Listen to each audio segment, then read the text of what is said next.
আসল ষড়যন্ত্র ফাঁস।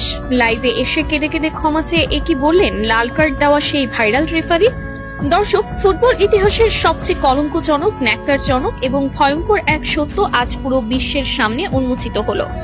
2026 ফিফা বিশ্বকাপের ফাইনালে যে রেফারির একটি মাত্র বিতর্কিত বাঁশিতে কোটি কোটি আর্জেন্টাইন সমর্থকের হৃদয় ভেঙে চুরমার হয়ে গিয়েছিল, যে রেফারির একটি অন্যায় লাল কার্ডের কারণে ফুটবলের জাদুকর লিওনেল মেসিকে শেষ বিদায় বেলায় মাঠের মধ্যে শিশুর মতো ডুকরে কাঁদতে হয়েছিল, সেই খলনায়ক রেফারি এবার নিজেই লাইভে এসে এমন এক গা শিউরে ওঠা সত্য প্রকাশ করলেন, যা শুনে আজ ফিফার ভিত পর্যন্ত কেঁপে উঠেছে।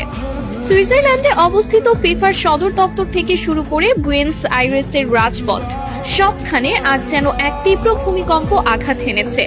ম্যাচ শেষে চারিদিকে যখন তাকে নিয়ে সমালোচনার বিশাল ঝড় বইছে, যখন বিশ্বজুড়ে তাকে ফুটবল হত্যার দায়ে অভিযুক্ত করা হচ্ছে, ঠিক তখনই চরম অপরাধবোধ এবং মানসিক যন্ত্রণায় ভুগে সামাজিক যোগাযোগ মাধ্যমে লাইভে আসেন এই বিতর্কিত রেফারি। আর লাইভে এসে অঝরে কাঁদতে কাঁদতে তিনি পুরো ফুটবল বিশ্বের কাছে, বিশেষ করে লিওনেল মেসি এবং আর্জেন্টিনার কোটি কোটি মানুষের কাছে হাত জোর করে ক্ষমা চেয়েছেন। তার চোখ মুখ ছিল আতঙ্কে ভরা, চুলগুলো উস্কো খুস্কো এবং কণ্ঠ ছিল কান্নায় রুদ্ধ।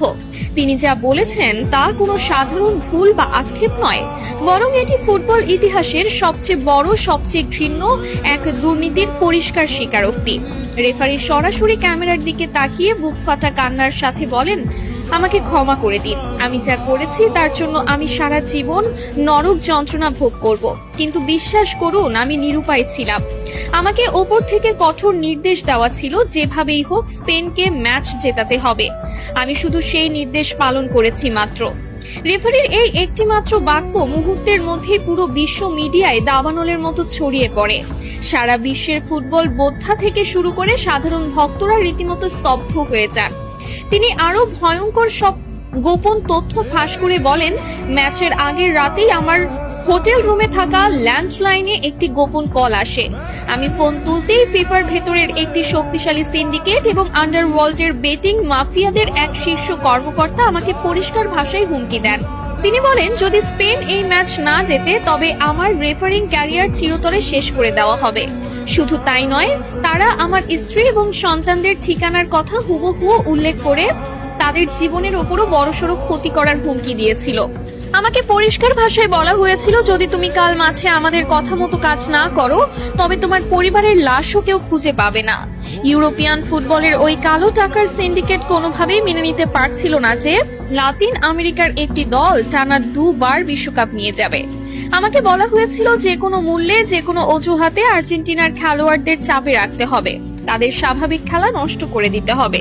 কান্নায় ভেঙে পড়ে এই রেফারি আরো বলেন, ম্যাচের বয়স যখন 93 মিনিট, এনজো ফার্নান্ডেজ যখন সামান্য একটি বল দখলের লড়াইয়ে ফাউল করেছিল, তখন আমার কানে ইয়ারপিসে ওপর থেকে সরাসরি নির্দেশ আসে, এটাই সুযোগ, আর দেরি করো না, ওকে সরাসরি লাল কার্ড দিয়ে মাঠ থেকে বের করে দাও।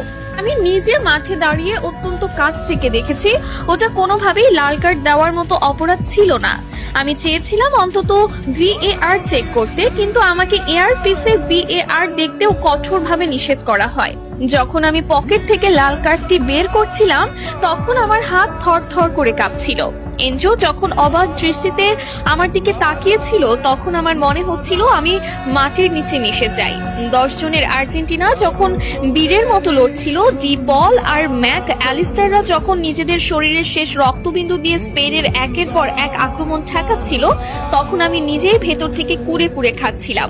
আমি স্পেনের অনেক বড় বড় ফাউল ইচ্ছা করেই এড়িয়ে গেছি, কারণ আমার উপর নির্দেশ ছিল প্রতিটা 50-50 ডিসিশন স্পেনের পক্ষে দেওয়ার। অতিরিক্ত সময়ে যখন স্পেনের ফেরান তোরেস গোলটি করলো, তখন স্টেডিয়ামের স্প্যানিশ ভক্তরা উল্লাস করে